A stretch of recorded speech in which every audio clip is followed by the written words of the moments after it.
Welcome to my channel Bagish education, Bagish sir, উচ্চ মাধ্যমিক স্কুলের বাংলার শিক্ষক।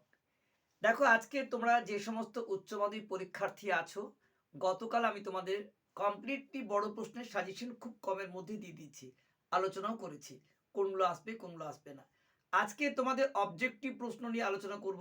তোমরা জানো উচ্চ মাধ্যমিক বাংলাতে তোমাদের 65% অবজেক্টিভ প্রশ্ন থাকবে। প্রথমেই তোমরা জানো যে অবজেক্টিভ প্রশ্ন তোমাদের 30টা অবজেক্টিভ আছে। আজকে এই অবজেক্টিভ প্রশ্নগুলো নিয়ে আলোচনা শুরু হয়েছে। আজকে এবং কালকের মধ্যে সমস্ত অবজেক্টিভ প্রশ্ন নিয়ে আলোচনা হবে। আশা করি উচ্চ মাধ্যমিক পরীক্ষায় অবজেক্টিভ বা ছোট প্রশ্নের ভয়ভীতি দূর হয়ে যাবে। তো একটাই কথা বলবো, যারা টেক্সট পড়েছো তাদের কোনো বিকল্প নেই, অবশ্যই তোমরা সাফল্য পাবে।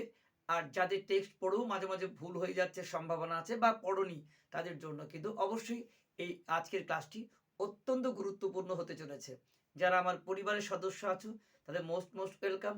এখনও যদি কেউ সদস্য না হয়ে থাকো, অবশ্যই তোমরা কিন্তু চ্যানেলটিকে সাবস্ক্রাইব করো, বেল আইকন অল ক্লিক করে রাখো এবং অবশ্যই প্রিয় বন্ধু ও বান্ধবীদের এই ভিডিওটি শেয়ার করে দাও, যাতে পশ্চিমবঙ্গের প্রত্যেকটি ছাত্রছাত্রী তাদের পরীক্ষাতে সফল হতে পারে। তা একটাই কথা বলবো, এবছর উচ্চ মাধ্যমিক পরীক্ষার যে প্রশ্ন খুব কঠিন হবে না, এটি আমি আগের ভিডিওতে বারবার বলেছি। কেন হবে না সেটাও বলেছি। আজকে আমি সময় নষ্ট না করে চলো অবজেক্টিভ প্রশ্ন নিয়ে তোমাদের চলে যায়। আজকের অবজেক্টিভ প্রশ্নের মধ্যে থাকছে কি কি? প্রথমেই তোমাদের থাকবে অধ্যায়ভিত্তিক গুরুত্বপূর্ণ প্রশ্ন, থাকবে তোমাদের বিগত সালের প্রশ্নের উত্তর আলোচনা, এমসিকিউ, এবং এমসিকিউ তোমাদের থাকবে তোমাদের যে সংসদ বা কাউন্সিল নমুনা প্রশ্ন, অর্থাৎ কাউন্সিলের যে নমুনা প্রশ্ন 3টি আছে তারও উত্তর কিন্তু আজকে বলে দেবো। তাই আজকে সমস্ত এই কাজটা করলে অবজেক্টিভ নিয়ে তোমাদের ভয়ভীতি দূর হয়ে যাবে। চলো তাহলে তোমার দেখিয়ে দিই অবজেক্টিভ প্রশ্নগুলোর উত্তর নিয়ে আলোচনা। দেখো, প্রথমেই তোমাদের আসি যে তোমাদের 3টি গদ্য পাঠ্য আছে, জানো যে একটি কে বাঁচাই কে বাঁচে, ভাত এবং ভারতবর্ষ। পরপরই আসছি, কে বাঁচাই কে বাঁচে এই গল্পটা কার লেখা? মানিক বন্দ্যোপাধ্যায়ের। এবং গল্পটির উৎস গ্রন্থ বা মূল গ্রন্থ অবশ্যই হবে মহামন্বন্তর। এটা তোমরা মনে রাখবে। এবার টেক্সট তো পড়েছো, আমার সঙ্গে তোমরা একটু কালচার করে নাও, আর যারা পড়েনি তারা মন দিয়ে শুনবে, তাহলে কিন্তু হয়ে যাবে। প্রথমেই বলি যে এখান থেকে গুরুত্বপূর্ণ এমসিকিউ প্রশ্নগুলো কি কি আছে। প্রথমে দেখো যে কে বাঁচাই কে বাঁচে গল্প প্রেক্ষাপট কি হবে? 1943-এর মরণোত্তর। পরের প্রশ্ন হচ্ছে যথেষ্ট রিলিফ ওয়ার্ক না হওয়ার কারণ কি? লোকের অভাব। তারপর প্রশ্ন, নিখিল দেখেছিল যে মৃত্যুঞ্জয়ের শ্বাসিতে আটকানো আছে কি? ও উত্তর হবে মৌমাছির মতো কি করছে? মাথা খুঁড়ছে। নিখিল রোগা, তীক্ষ্ণ বুদ্ধি এবং একটু ড্যাশ হবে, কি হবে? আলছে প্রকৃতির লোক। সেদিন কোথায় যাবার পথে মৃত্যুঞ্জয় প্রথম মৃত্যু দেখলো? অফিস যাবার পথে। তারপরে মৃত্যুঞ্জয় অফিসে ঠিক মতো না এসে কোথায় যায়? শহরের ফুটপাতে। তারপরে টুনুর মা নিখিলকে কি অনুরোধ করেছিল? মৃত্যুঞ্জয়ের খেয়াল রাখতে। এগুলো এমসিকিউ প্রশ্নের খুব গুরুত্বপূর্ণ প্রশ্ন। তারপরে দেখো, নিখিল জীবনটা কেমনভাবে কাটাতে চায়? উত্তর বই পড়ে এবং একটা চিন্তার জগৎ করে তোলে। অফিস যাওয়ার পথে মৃত্যুঞ্জয় প্রথম কি দেখলো? অনাহারে মৃত্যু। মৃত্যুঞ্জয় স্ত্রীর কেবলই মনে পড়ে কি? ফুটপাতের লোকগুলির কথা। মৃত্যুঞ্জয়ের একতারা নোট নিখিলের সামনে রাখলো কেন? রিলিফ ফান্ডে দেবে বলে। এগুলো তোমাদেরকে অবজেক্টিভ প্রশ্ন হিসেবে খুবই এমসিকিউ গুরুত্বপূর্ণ। এসিকিউ থেকে যে প্রশ্নগুলো তোমাদের কাছে খুব গুরুত্বপূর্ণ সেগুলো দেখে নাও। এখান থেকে এমসিকিউ প্রশ্ন, যে প্রশ্ন মরে গেল না খেয়ে মরে গেল, কার উক্তি এবং কে মরে গেল? অবশ্যই উত্তরটা মৃত্যুঞ্জয়ের। এবং এটা কে মরে গেল? এটা মরে গেল ফুটপাতবাসী, অর্থাৎ যারা খেতে না মানুষ। তারপরে ওকে একটা কাজ করে দিতে হবে ভাই। কাজটা কি ছিল? না, কাজটা ছিল মৃত্যুঞ্জয়ের দেয়া বেতনের সমস্ত টাকা নিখিলকে রিলিফ ফান্ডে দিয়ে আসতে হবে। তারপরে মৃত্যুঞ্জয় শোনে, কিন্তু তার চোখ দিয়ে টের পাওয়া যায় কি? টের পাওয়া যায়, টের পাওয়া যায় যে কথার মানে সে বুঝতে পারছে না, কারণ তার অভিজ্ঞতার কাছে কথার মারপ্যাচ অর্থহীন হয়ে গেছে। আর তারপরে দেখো নিখিলের মৃত্যুঞ্জয়ের পছন্দ করা ও ভালোবাসা কেমন? তো এটা অবশ্যই হবে একটু অবজ্ঞার সঙ্গে ভালোবাসে। তারপরে দেখো মৃত্যুঞ্জয় নিখিলের সমবদস্থ মৃত্যুঞ্জয় কত টাকা মাইনে বেশি পায়? উত্তর বাড়তি কাজের জন্য 50 টাকা বেশি পায়। এই প্রশ্নগুলো খুব গুরুত্বপূর্ণ তোমাদের কাছে কে বাঁচায় কে বাঁচে থেকে। তারপরে দেখো তোমাদের যে দ্বিতীয় গল্প আছে ভাত। ভাত গল্পটা কার লেখা? উত্তর হচ্ছে অবশ্যই তোমরা জানো মহাশ্বেতা দেবী, তাই না? তো এর মূল গ্রন্থ এটাও তোমাদের কিন্তু জেনে রাখতে হবে। এর মূল গ্রন্থ হচ্ছে 1982 সালে ম্যানিফেস্টো পত্রিকায় এটা প্রথম প্রকাশিত হয়েছিল। এই প্রকাশটা মনে রাখতে হবে। শ্রেষ্ঠ বই বা শ্রেষ্ঠ গল্প গ্রন্থ থেকে এটা শ্রেষ্ঠ গল্প থেকে এটা প্রকাশিত হয়েছিল। এমসিকিউ প্রশ্নগুলোর ক্ষেত্রে কি কি গুরুত্বপূর্ণ হবে বলে তোমাদের মনে হচ্ছে? দেখো এখানে তোমাদের সবচেয়ে বড় ইম্পর্টেন্ট দেখো একটা প্রশ্ন বলছি, কালো বিড়ালের লোম কে আনতে গিয়েছিল? উত্তর হবে ভজন চাকর। এটা কিন্তু গুরুত্বপূর্ণ। তারপরে বাসিনী লুকিয়ে উৎসবকে কি খেতে দেয়? উত্তর হবে ছাতু। উৎসবের বড় বাড়িতে কে নিয়ে এসেছিল? উত্তর হবে বাসিনী। তারপর দেখো কনক পানি চাল কে খান? নিশ্চয়ই বড়বাবু। আচ্ছা, একটু বসলে নার্স এসে চা খেয়ে যাবে, এটা এটা এখানে সে কে? উত্তর বড় বউ। বাবুরা কি খায়? উত্তর হবে নানাবিধি চাল। বাগ্যতা শব্দের অর্থ কি? অনুগ্রহ। হ্যাঁ, কে কথাটা বলেছে? উৎসব। উৎসবের টাকানিটা কেমন ছিল? উগ্র স্বভাবের। এই গল্প গ্রামের সবাই শুনেছে। গল্পটা কি? বাসিনী মণির বাড়িতে হেলা ফেলা ভাত। ঠিক আছে। আর বাসিনী মণির বাড়ির বুড়ো কর্তার বয়স কত হয়েছিল? 82 বাবু। কে কি খায়? এই প্রশ্নগুলো কিন্তু খুব গুরুত্বপূর্ণ। বড়বাবু কি খায়? এবং প্রত্যেকে খায়, এগুলো ভালো করে রাখবে, এগুলো গুরুত্বপূর্ণ। আচ্ছা, উৎসব তাড়াতাড়ি হাত চালায় কেন? না, এটা এখানে আবার শুরু হচ্ছে এসে কেউ কোশ্চেন। কারণ কাঠ কাটলে হোমযজ্ঞ হবে, হোমযজ্ঞ হওয়ার পর সে কিন্তু খেতে পাবে। তারপরে দেখো 5 ভাগে ভাত হয়, ওই 5 ভাগটা কি কি? ঝিঙে শাল, রামশাল, কনক পানি, মোটা সাপটা, পদ্মজালি। এই 5টা চাল কিন্তু মনে রাখবে। আর কে কোনটা খায় এটা কিন্তু পরীক্ষায় খুবই গুরুত্বপূর্ণ। ভাত খাবে কাজ করবে, এটা কে ভাত খাবে কাজ করবে এ কথা কে বলেছিলেন? বামুন ঠাকুর। বড় পিসির বিয়ে হয়নি। বড় পিসির বিয়ে হয়নি কেন? তা বুঝতেই পেরেছ যে তার দেবতার সঙ্গে বিয়ে হয়েছিল বলে। উৎসব লোকটি কি নামে পরিচিত? উৎসব নায়া। ঠিক আছে। সতীর স্ত্রীর কি কি ধানে মড়ক লাগে? খুব ইম্পর্টেন্ট। হরকুল, পাটনাই, মোটা। এই 3টা কিন্তু খুব গুরুত্ব ভালো লাগে। আহিঙ্কের শব্দের অর্থ কি? উত্তর আকাঙ্ক্ষা। চন্দ্রনী রেখায় তুই রেখা কোন গল্পের অংশ? চন্দ্রনীর পরিচয়। উৎসব। তাহলে এটা ভাত গল্পের এবং উৎসব নায়ার মেয়ে চন্দ্রনী। ঠিক আছে। এগুলো খুব গুরুত্বপূর্ণ। তাহলে উৎসবের বুকে শত হাতির বল থাকতো কি হলে? না, যদি সন্তান স্ত্রী বেঁচে থাকতো। তারপরে এলে নদীর পাড়ে শ্রাদ্ধ হবে, কাদের শ্রাদ্ধ হবে? না, যারা মারা গেছিল গ্রামে তাদের শ্রাদ্ধ হবে। উৎসবের যারা মারা গেছিল, স্ত্রী সন্তান ইত্যাদি। রামশাল, ঝিঙে শাল এগুলো ভালো করে পড়বে। যে ঝিঙে শাল ভাত নিরামিষ ডালের সঙ্গে আর রামশাল চালের সঙ্গে মাছ, এই যে কম্বিনেশনটা এটা কিন্তু পরীক্ষায় খুব সম্ভাব্য প্রশ্ন। এই হলো তোমাদের এই এখান থেকে এমসিকিউ এসিকিউ সমস্ত ছোট প্রশ্ন গুরুত্বপূর্ণ। তারপরে ভারতবর্ষ থেকে তোমাদের খুব ভারতবর্ষ গল্পটা কার লেখা? উত্তর হবে সৈয়দ মুস্তাফা সিরাজ। ঠিক আছে। এবং এটাও তোমাদের যে উৎস গ্রন্থ সেটা মনে রাখবে। 50টা গল্প সংকলন থেকে প্রকাশিত। আচ্ছা, এখানে তোমাদের যে প্রশ্নগুলো এমসিকিউ গুরুত্বপূর্ণ, সেটা হঠাৎ বিকেলে অদ্ভুত দৃশ্য দেখালো, দৃশ্যটি কি? এটা গুরুত্বপূর্ণ। মুসলমান লোকেরা মৃতদেহ নিয়ে আসছে। জেহাদ ঘোষণা করেছিল ভারতবর্ষ গল্পে কে? উত্তর হবে মোল্লা সাহেব। দাগি ডাকাত কে ছিল? উত্তর হবে কে? নিবারণ বাগদি, তাই না? করিম ফরাজি একথা ছিল কি হবে? পেশাদার লাঠিয়াল। আমিও তো মোল্লার সঙ্গে একই বাসে গিয়েছিলাম, এটা কে বলেছে? ভট্টাচ। বৃষ্টির সঙ্গে বাতাস জোরালো কি বলা হয়? ফাঁপি, তাই না? সবাই আবিষ্কার করলো কি? বুড়ির বটতলায় অসার দেহ। আমি সকর্ণে শুনেছি, কথাটা কে বলেছিল? ফজলু শেখ। বুড়িবা তুমি মরণী, বক্তাকে চৌকিদার। জোর কথা কাটাকাটি চলে কি নিয়ে? চা বিক্রি নিয়ে। বুড়িকে নদীতে ফেলে দিয়ে আসে কে বলেছিল? চৌকিদার। এ কে কি বলেছে? ডাক বচনে বৃহস্পতিবার পৌষে ভাদ্রায় কদিন হয়? 1 দিন। এই যে কবিতাটা আছে মঙ্গলে মঙ্গল বুধে সোম, এই কবিতাটা কিন্তু তোমরা ভালো করে আসবে। এটা পড়ে রাখলে কি পড়ে তোমার কিন্তু যে মঙ্গলের 7 বুধে দিন, বাকি সব দিন দিন। এই যে প্রত্যেকটা দিন কবে কটা দিন বৃষ্টি হবে সেটা কিন্তু গুরুত্বপূর্ণ। ভালো করে ডাক পুরুষের বচনটা মুখস্থ রাখবে যে শনিতে 7, মঙ্গলে 5, বুধে 3, বাকি সব দিন দিন। এই রাখলে কিন্তু এর থেকে অনেক প্রশ্ন কমন পাবে। যে শনিতে বৃষ্টি শুরু হলে 7 দিন, মঙ্গলে হলে 5 দিন, বুধে হলে 3 দিন, আর বাকি যতগুলো তারিখ আছে সবগুলো কিন্তু 1 দিন করে। তো এটা কিন্তু খুব গুরুত্বপূর্ণ বিষয়, তোমরা মুখস্থ করে রাখবে। তো যাই হোক, অদ্ভুত দৃশ্যটা খুব গুরুত্বপূর্ণ। এমসিকিউ এসিকিউ যে কোনো প্রশ্ন আসতে পারে। সকর্ণে শুনেছি, এটাও কিন্তু খুব গুরুত্বপূর্ণ। এটা 2 জায়গায় প্রশ্ন আসতে পারে, এগুলো ভালো করে করবে প্রত্যেকটায়।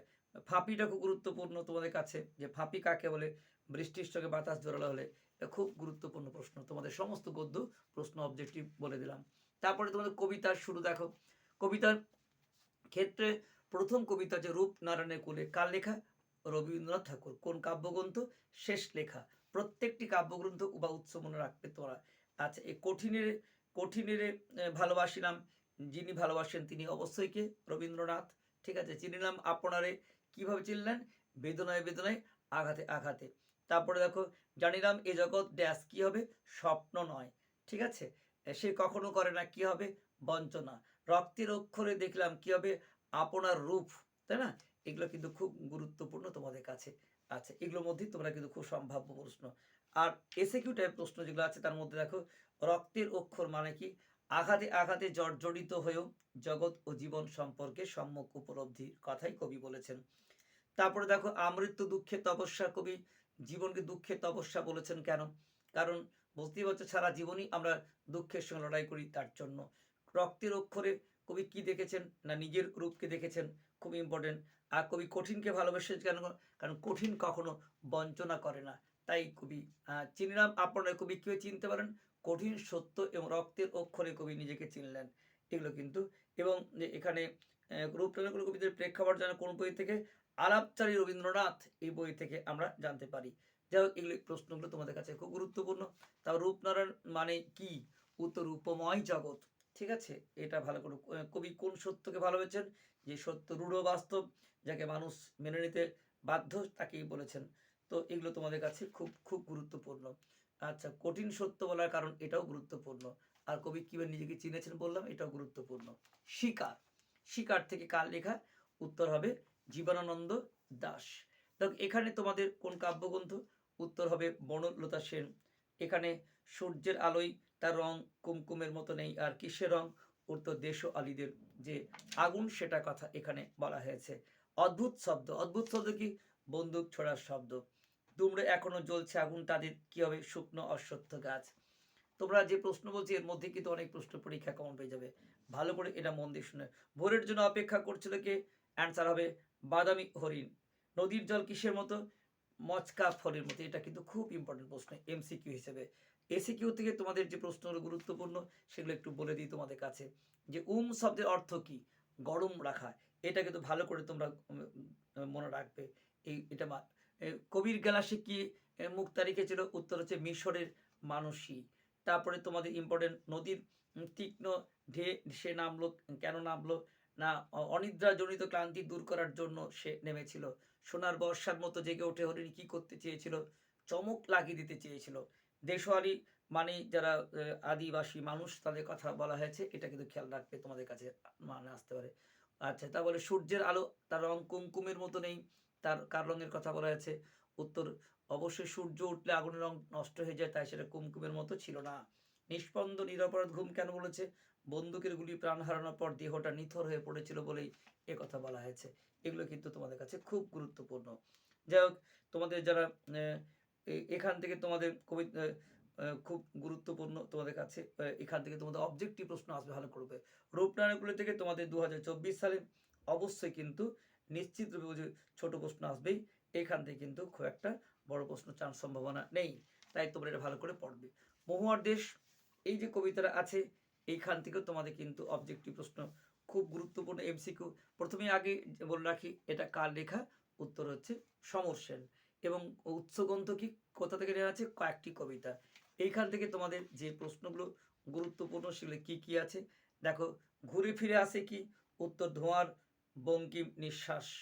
আচ্ছা, কবিতার রচয়িতা অবশ্যই গুরুত্বপূর্ণ আসতে পারে নাম, কিন্তু গলিত সোনার মতো উজ্জ্বল আলোস্তম্ভ কে এঁকে দেয়? অলস সূর্য। আচ্ছা, এই ধোঁয়ার বঙ্কিম নিঃশ্বাস বলতে কি বোঝানো আছে? নাগরিক যে জীবনের মালিন্য, সেটাকে এখানে বোঝানো হয়েছে। সবুজ সকালে কি ভেজা? শিশিরে ভেজা। আচ্ছা, এইগুলো গুরুত্বপূর্ণ। এসএকিউর ক্ষেত্রে তোমাদের প্রশ্ন গুরুত্বপূর্ণ হচ্ছে এটাই, যে গভীর বিশাল শব্দ, এটা পরীক্ষার অনেক সালে এসেছে, ইম্পর্টেন্ট আছে তোমাদের কাছে। গভীর মানে কি? কয়লা খনি গভীর শব্দ শোনা যায়, পতন হয় সেখানে। তারপরে দেখো, অবসন্ন মানুষের শরীরে কি দেখা যায়? ধুলোর কলঙ্ক, এটা কিন্তু ঘুরি ফিরে আসে। কবি মেঘমদির মহাদেশ বলতে কি বোঝানো হয়েছে? উত্তর নিশ্চয়ই যে বহুদূরে কোনো অজানা নামহীন দেশকে কবি বলেছেন এখানে। দেবদারুর দীর্ঘ রহস্য বলতে কি বোঝানো হয়েছে? যে সুদূর দেশের কথা বলেছেন। এটা খুব ইম্পর্টেন্ট। আর এগুলো ছাড়াও তোমাদের পরবর্তী যে বিষয় সেইখান থেকে তোমাদের খেয়াল রাখবে যে এইখান থেকে তোমাদের খুব ইম্পর্টেন্ট অবজেক্টিভ প্রশ্ন। আমি দেখি কবিতা কার লেখা? ও তো শক্তি চট্টোপাধ্যায়ের প্রথম প্রকাশ। এবং কোন কাব্যগ্রন্থ? অঙ্গুরিতর হিরণ্য জল। ঠিক আছে, অন্য কাব্যগ্রন্থ কি হবে? যেতে পারি কিন্তু কেন যাব, এটা কিন্তু ঘুরি ফিরে আসে। আর এইখান থেকে অবজেক্টিভ এমসিকিউ প্রশ্ন কি ইম্পর্টেন্ট আছে? শহরের অসুখ কেবল হাঁ করে সবুজ খায়। এখানে শহর অসুখ কি? নাগরিক কৃত্রিমতা। তারপর সবুজের অনন্য ঘটে কোথায়? শহরে। সবুজের দরকার কেন? আরোগ্যের জন্য। আমার দরকার কি? শুধু একটা গাছ দেখা। চোখ তো সবুজ চাই, দেহ চাই ড্যাশ, উত্তর সবুজ বাগান। এগুলো এমসিকিউ ইম্পর্টেন্ট। এসিকিউর ক্ষেত্রে ইম্পর্টেন্ট, তোমাদের এক কথায় যে ইম্পর্টেন্ট সেগুলো হচ্ছে দেখো। এই কারণে সবচেয়ে ইম্পর্টেন্ট প্রশ্ন হচ্ছে তোমাদের কাছে, বহুদিন জঙ্গলে কাটেন দিন, দীর্ঘদিন জঙ্গলে না থাকার কারণ? না, কবি নাগরিক সভ্যতায় ব্যস্ত ছিলেন, তাই গ্রামে আসতে পারেনি। গাছগুলো তুলে আনো, কোথা থেকে তুলে আনতে বলছেন কবি?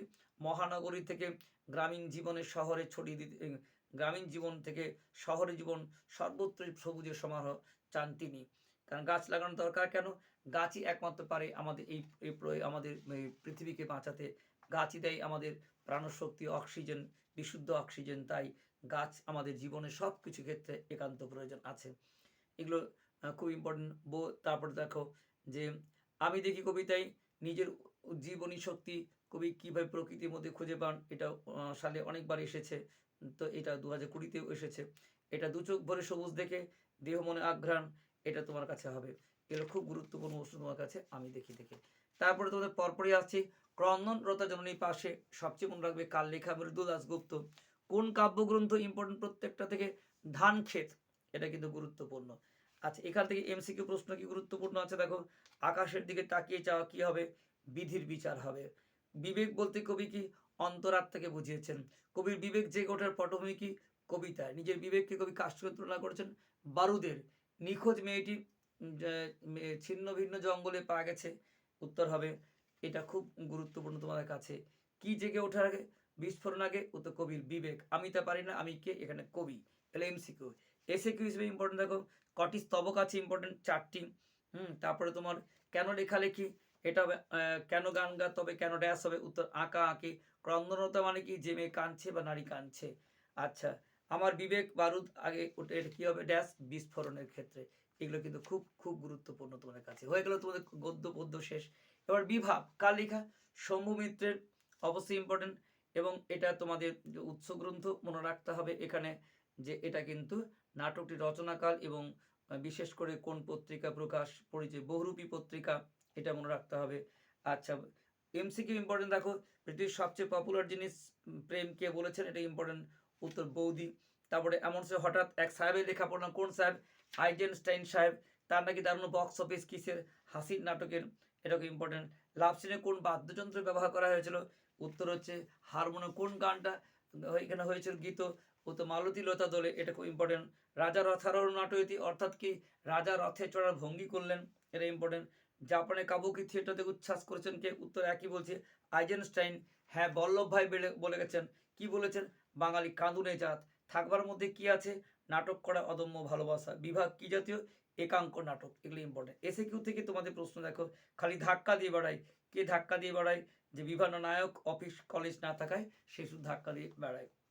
যাই হোক, তারপরে বিভাব নাটকের কাব্যকে থিয়েটারের বৈশিষ্ট্য করবে যে এটা অঙ্গভঙ্গিমার নাটক। তারপরে বিভাব নাটকের নামকরণ কি হওয়া উচিত ছিল? অভাব, কিন্তু এখানে তোমাদের বিভাব আছে, কি হলে ভালো হতো? এটা নিয়ে একটা তোমাদের প্রশ্ন, নামকরণ প্রশ্ন আছে। তারপরে দেখো বৌদি রেগে স্টেজ থেকে চলে গেলেন কেন? বৌদিকে রাগানো হয়েছিল। আচ্ছা, তারপরে দেখো এখানে স্ত্রীর দুঃখটাই প্রধান, কোন প্রসঙ্গে বলেছে? কাল্পনিক মৃত্যু কাব্যকে থিয়েটারের ঘটনা দেখে। তারপরে এটা খুবই গুরুত্বপূর্ণ। এগুলো ভালো করে তোমরা নাটকটা পড়লে সব উত্তর কিন্তু করতে পারে। ইম্পর্টেন্ট একটা প্রশ্ন বলে দেওয়া। নানা রঙের দ্বি নাটক অর্থাকে এর সঙ্গে কার লেখা? অজিতেশ বন্দ্যোপাধ্যায়। মূল নাটক কি? আন্তন চেকবের দি সোয়ান সং থেকে এটা নেওয়া। আচ্ছা, তারপরে এখান থেকে এমসিকিউ প্রশ্ন গুরুত্বপূর্ণ দেখো, তোমার প্রেমে আবৃত্ত করে দাও, কথাটি সুজা বলেছে। লাইভ ইসে বাট এ ওয়াকিং শ্যাডো কোন নাটকের সংলাপ? ম্যাকবেথ নাটকের সংলাপ। তারপরে তোমাদের হচ্ছে ফেয়ারওয়েল দ্য ট্রাঙ্কুইল মাইন্ড, এটি কোন নাটক? উত্তরে ওথেলো। হ্যাঁ, তারপর তোমার হচ্ছে যে এটা খুব গুরুত্বপূর্ণ, সে রজনীকান্ত কোন ইংরেজি নাটকের, ওটা ওথেলো ঘুরি ফিরে রাজনীতি বড় কুট কে বলেছেন, রজনী বলেছেন। হুম তাকে দেখে কি মনে হয়েছিল, ভোরে আলোর চেয়েও সুন্দর। তারপরে কটি চরিত্র আছে, দুটি, যারা বলে নাট্যমের পবিত্র ছিল তারা কি গাধা। রজনীকান্ত কোন ঐতিহাসিক চরিত্রের পোশাকে এসে দিলদার। তাহলে তোমাদের নাটক থেকে প্রশ্ন এমসিকিউ বলে দিলাম। এসিকিউ হিসেবে এখানে গুরুত্বপূর্ণ প্রশ্ন তোমাদের হচ্ছে যে বয়সে বোঝা যায় না কি ওই ডেলি হাফ সিসি করে কলপ লাগিয়ে ইয়ার্কি মারলে বয়সটা বোঝা যায় না। তারপরে দিলুম তাকে বক্সিস, কে কাকে বক্সিস দিয়েছিল, হ্যাঁ রজনীকান্ত রামব্রিজকে বক্সিস দিয়েছিল। মাতালে বিপদ, মাতালে বিপদটা কি না মদ ছাড়তে চালো, মদ ছাড়ে না তাকে। সব মিলিয়ে একটা শ্মশান, সব মিলিয়ে মানে কি প্রেক্ষাপটের ব্যালকনি অন্ধকার এসব বলা হয়েছে। তারপরে মরা হাতি 1.5 লাখ টাকা দাম কেন বলেছেন এখানে, 7টা পর উনি ক্ল্যাপ পেয়েছিলেন। এই ক্ল্যাপ মানে হাততালি মনে রাখবে। ছোকরা বয়স তো কোন ছোকরা বয়স, রজনীকান্তের চেহারা যখন সে পুলিশ কাজ করতো সেই অবস্থার কথা এখানে বলা হয়েছে। এটা তোমাদের গুরুত্বপূর্ণ, একটু ভালো করে দেখি রেখো।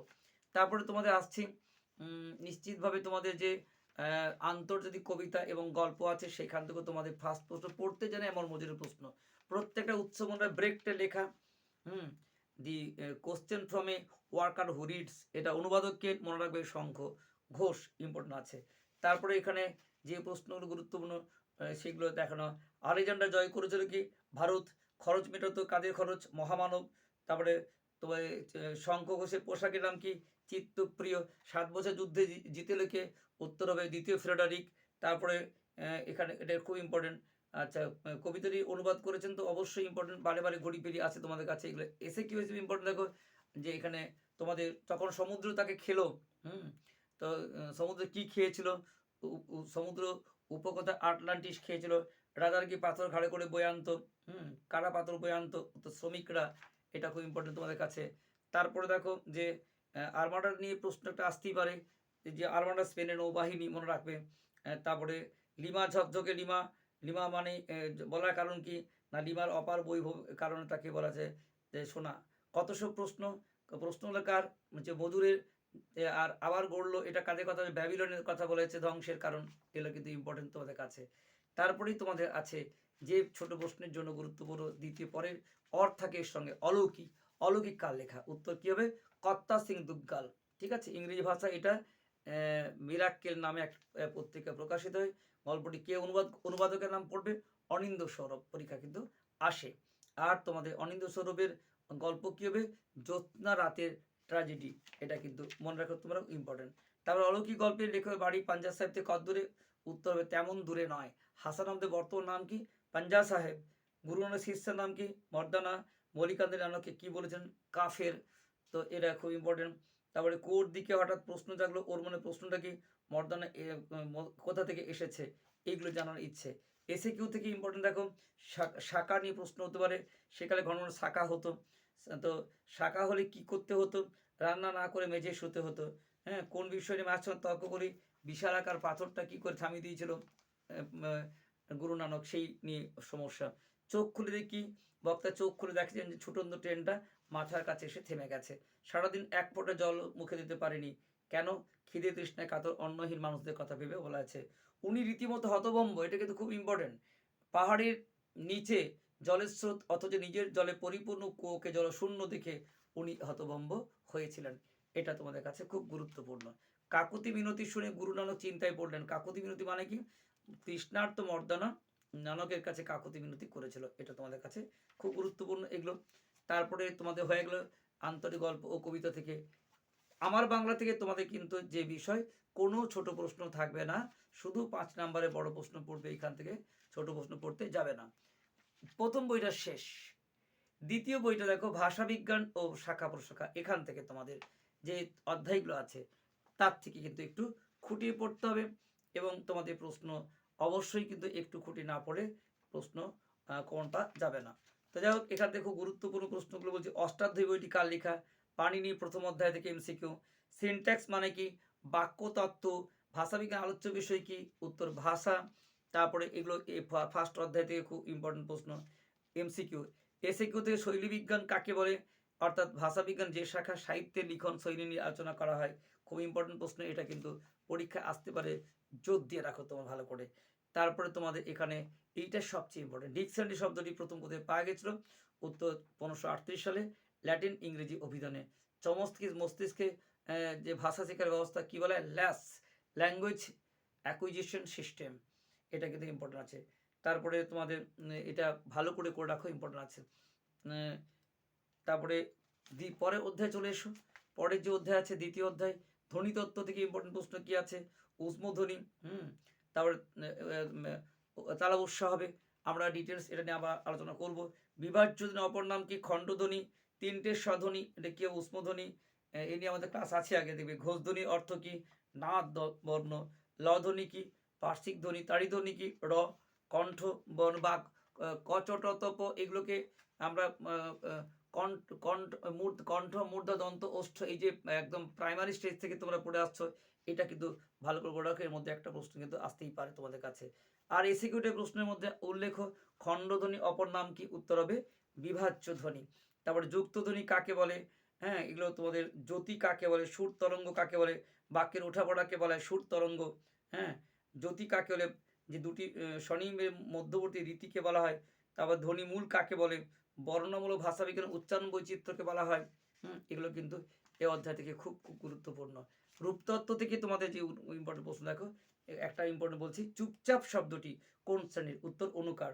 ঠিক আছে, ভালো। ফুচকাওয়ালা ফুল কি? স্বাধীন রূপমূল। ঠিক আছে। তদ্ধিত প্রত্যয় শব্দ কি বলে? কার সঙ্গে যুক্ত হয়? শব্দের সঙ্গে। তারপরে শব্দকে এক রূপে পায় একমাত্র কোথায়? অভিধানের। রূপমূল কি? ভাষার ক্ষুদ্রতম একক। একই পদ পাশাপাশি বসার প্রক্রিয়া কি বলা হয়? পদদ্বৈত। ঠিক আছে, ভাষার সবচেয়ে অর্থপূর্ণ একক কি? রূপমূল। আচ্ছা, এসিকিউটিভ প্রশ্ন দেখো, তোমাদের উপসর্গ কাকে বলে? যে বর্ণ বা বর্ণ সমষ্টি শব্দ বা ধাতুর পূর্বে বসে নতুন শব্দ সৃষ্টি হয়। প্রত্যয় কাকে বলে? নতুন পদ তৈরি হওয়াকে বলা হয়। প্রত্যয় ক প্রকার? তদ্ধিত প্রত্যয়, কীট প্রত্যয় দেখে রাখবে, এটা কিন্তু। জোড় কলম শব্দ কাকে বলে? দুটি শব্দ কাটা জোড়া করে একটি নতুন শব্দ তৈরি হলে, যেমন ধোঁয়াশা, ধোঁয়া প্লাস কুয়াশা। ক্র্যানবেরি রূপমূল কাকে বলে? ক্র্যানবেরি হচ্ছে তো রূপমূল যার আবিধানিক অর্থ নেই অথবা ব্যাকরণসম্মত অর্থ থাকে, বা আবিধানিক অর্থ নেই এবং কোনো ব্যাকরণ অর্থ নেই, তবু রূপমূল হয়, যেমন আলাপ, প্রলাপ, বিলাপ এসব। লোকনিরুক্তি কাকে বলে? অপরিচিত শব্দ যদি ধ্বনি সাদৃশ্যে এক হয়। আর্ম চেয়ার থেকে আরাম চেয়ার, এটা কিন্তু আমাদের কাছে খুব ইম্পর্টেন্ট প্রশ্ন। এখান থেকে অধ্যায়গুলো বলে দিলাম। পরের অধ্যায় তোমাদের চলে এসো, যেটাকে আমরা বলছি বাক্যতত্ত্ব। বাক্যতত্ত্বতে খুব ইম্পর্টেন্ট প্রশ্ন বলে দিচ্ছে আমাদের, যে এখান থেকে তোমাদের যে ফেদিনাদার শ্বশুর ব্যাকরণ চর্চায় বিপ্লব ঘটিত কোন শতকে? উত্তর হবে 20 শতকে। এখানে সঞ্জননী ব্যাকরণ খুব ইম্পর্টেন্ট। বাক্যতত্ত্বে আলোচনায় ভাষায় বাক্যসমূহ কিভাবে সংযত হয় তার খবর যে ব্যাকরণ আছে, সেটা কিন্তু খুব ইম্পর্টেন্ট। সঞ্জননী। সংবর্ত কাকে বলে? যে পক্ষে বাক্যের চেহারা পরিবর্তন করে দেয়। বাক্যের পদসংস্থান কেমন হবে? কর্তা, ক্রিয়া, কর্ম। বাক্যের দুটি অংশ কি? উদ্দেশ্য এবং বিধেয়। এগুলো কিন্তু। আর তোমার পদগুচ্ছ সংগঠনের দুটি ভাগ কি কি? বিশেষ্যগুচ্ছ আর ক্রিয়াগুচ্ছ। এগুলো ভালো করলে কিন্তু কমন পাওয়ার সম্ভাবনা প্রবল। একদম শেষ চলে আসছে শব্দার্থ তত্ত্ব। এখান থেকে তোমাদের যে এসিকিউটিভ প্রশ্ন, যে আদি অর্থ ও মূল অর্থ থেকে প্রশ্ন আসে, যেমন অন্ন কি, ভাত কি, মৃগ, এগুলো তোমাদের আসে প্রত্যেক সাথে। এটা নিয়ে আমাদের ডিটেলস কাছে আর ক্লাস আছে, এগুলো করবে, শিখতে হবে। আর এসিকিউটিভ প্রশ্ন বলতেই পারে কি আসতে পারে এখানের মধ্যে? সমার্থকতা কাকে বলে? একই শব্দের অভিন্ন অর্থ বোঝাতে যেটা আসে সেটা কিন্তু হরস, পুলক ইত্যাদি। তারপরে তোমাদের এখানে ইম্পর্টেন্ট থিসরাস কাকে বলে? থিসরাস মানে রত্নাগার, বিশ্বজগৎকে সুশৃঙ্খল সাজানোর যে নিয়ম। বর্গান্তর কাকে বলে? অনেক সময় শব্দের অর্থের পরিবর্তনে আদি অর্থের সঙ্গে যোগসূত্র পাওয়া না গেলে তাকে বলা যায় এটা শব্দার্থের তোমাদের রূপান্তর, এটা ইম্পর্টেন্ট। তারপরে তোমাদের ঐতিহাসিক তথ্য আলোচ্য বিষয় কি? ভাষার বিষয় নিয়ে আলোচনা। এই হলো তোমাদের মোটামুটি সমস্ত বই থেকে অবজেক্টিভ প্রশ্ন। শেষে তোমাদের লাস্ট বই তোমাদের শিল্প সাহিত্য ইতিহাস, এখানেও তোমাদের ধারাবাহিকভাবে করতে হয়। যেমন বাংলা গানের ধারা, এইখান থেকে তোমাদের কিছু গান আসতে পারে তোমাদের কাছে। যেমন ধরো যে বঙ্গ আমার জননী আমার বই, গানটি কার? উত্তর হবে দ্বিজেন্দ্রলাল রায়। বলো বলো বলো সবে কার লেখা? গানটি অতুল প্রসাদ। আচ্ছা, কিশোর কুমারের প্রকৃত নাম কি? আভাস কুমার গঙ্গোপাধ্যায়। খুব ইম্পর্টেন্ট গান থেকে এগুলো কিন্তু খুব ইম্পর্টেন্ট প্রশ্ন। তারপরে দেখো তোমাদের যেটা আছে সেটা বাঙালি চিত্রকলা, এর থেকে ইম্পর্টেন্ট হচ্ছে কী কী? টুইঙ্কেলস ইন স্কেচেস অ্যালবামটি কার? উত্তর গগন ঠাকুরের। ওয়াস পদ্ধতি চিত্র রচনা কে করেন? অবনীন্দ্রনাথ। তারপরে হচ্ছে বাঙালি ব্যঙ্গচিত্রজনককে? গগনেন্দ্রনাথ। নব্যবঙ্গ রীতি চিত্রকারকে? উত্তর অবনীন্দ্রনাথ। এগুলো কিন্তু খুব ইম্পর্টেন্ট তোমাদের কাছে, এই 4টা বললাম। বাংলা চলচ্চিত্র থেকে খুব ইম্পর্টেন্ট প্রশ্ন, যে মেঘে ঢাকা তারা, কোমল গান্ধার, সুবর্ণরেখা কার? উত্তর ঋত্বিক ঘটক, একটা কিন্তু আসতে পারে। তারপরে দেখো, প্রথম বাংলা টপিক সবাক সিনেমা কি হবে? জামাই ষষ্ঠী। ঋত্বিক ঘটকের প্রথম তথ্যচিত্র কি হবে? যে অ্যাডভিশন কা জীবন 60। তারপরে দেখো যে এখান থেকে এগুলো ভালো করে করবে। আর একদম শেষ অধ্যায় চলে আসছে প্রায়, বিজ্ঞান চর্চা। বিজ্ঞান চর্চা থেকে তোমাদের ইম্পর্টেন্ট হচ্ছে এখানে ভারতীয় বিজ্ঞান কংগ্রেস সভাপতিকে স্যার উপেন্দ্র ব্রহ্মচারী। কোন বিজ্ঞানী পরামর্শে সরকার বিবাহ বিধি প্রণয়নে ম্যারেজ অ্যাক্ট 3 অফ 1872 করেছিলেন? মহেন্দ্রলাল সরকার। এগুলো কিন্তু তোমাদের ইম্পর্টেন্ট আছে। বিজ্ঞান সাধারণ থেকে কিন্তু একটু খুঁটি প্রশ্ন আসতে পারে, তোমরা কিন্তু অবশ্যই যে বড় প্রশ্নগুলো করছো তার থেকে ছোট প্রশ্ন কমন পেয়ে যাবে। ক্রীড়া জগৎ থেকে শেষ অধ্যায় বলছি, এইখান থেকে তুমি ইম্পর্টেন্ট প্রশ্ন, বাংলা ক্রিকেটের জনককে? শরৎরঞ্জন রায়চৌধুরী। তারপরে তো এই নগেন্দ্র সর্বাধিকার কোন খেলার সঙ্গে যুক্ত? ফুটবল, এটা খুব ইম্পর্টেন্ট আছে। নগেন্দ্র প্রসাদ সর্বাধিকার নামটা মনে রাখবে। কার নেতৃত্বে পশ্চিম খো খো খেলা হয়? ভূপতি মজুমদার। ঠিক আছে। ভলিবল আবিষ্কারককে? William G Morgan. তারপরে আরতি শাহ কোন খেলা বললাম? সাঁতার। আর আমাদের মোহনবাগান ক্লাবে কখন? 1889। আর কুস্তিকে দরবারে পৌঁছে দিয়েছেন কি কোন বাঙালি? যতীন্দ্র ওরফে গোবর গুহ। এগুলো কিন্তু করলে আমার মনে হয় তোমরা কিন্তু সব প্রশ্ন কমন পেয়ে যাবে। আজকে তোমাদের গোটা বইটার উপর গুরুত্বপূর্ণ অবজেক্টিভ নিয়ে আলোচনা করলাম। এরপরে তোমাদের অবশ্যই যে সালের প্রশ্ন এবং বিশেষ করে তোমাদের যে সংসদ নমুনা প্রশ্ন, এটা নিয়েও আমরা হাজির হচ্ছি। তোমাদের বেস্ট অফ লাক, তোমাদের প্রত্যেকের পরীক্ষা ভালো হোক। অবজেক্টিভ প্রশ্ন তোমাদের কাছে আজকে এটা হলো, সেটা কিন্তু এমসিকিউ এসিকিউ মিলে সমস্ত প্রশ্ন, এবং তোমাদের আগামীকালই কিন্তু তোমাদের দিতে চলেছি একদম উচ্চমাধ্যমিক সংসদ নমুনা প্রশ্ন এবং সালের প্রশ্ন এবং কিছু গুরুত্বপূর্ণ সেট তোমাদের পরদিন অবজেক্টিভ নিয়ে আলোচনা হবে। এই অবজেক্টিভটা সে দেখতে থাকো, তোমরা অবশ্যই দেখবে উচ্চ মাধ্যমিক পরীক্ষায় শর্ট কোশ্চেন হাতের মুঠোয় চলে এসছে। বেস্ট অফ লাক, সকলে ভালো থেকো, দেখা হচ্ছে তোমাদের নেক্সট ভিডিওতে।